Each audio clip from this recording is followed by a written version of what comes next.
Saya amat-amat kagum dengan kejayaan Siti Awa, seorang insan istimewa. Walaupun ada kekurangan, tetapi kekurangan itu tidak menghalang beliau berjaya.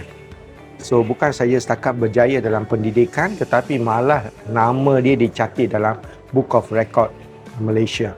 So, itu adalah satu-satu kejayaan besar. Dengan itu, saya nak bawa beliau sebagai seorang inspirasi kepada OKU-OKU lain di Malaysia. Baru saya bincang dengan doktor, kemungkinan besar saya dalam perbincangan fikiran nak wujudkan satu atas nama beliau research center ataupun yayasan Siti Hawa untuk OKU-OKU yang bakal-bakal yang ingin nak menjadi seperti Siti Hawa.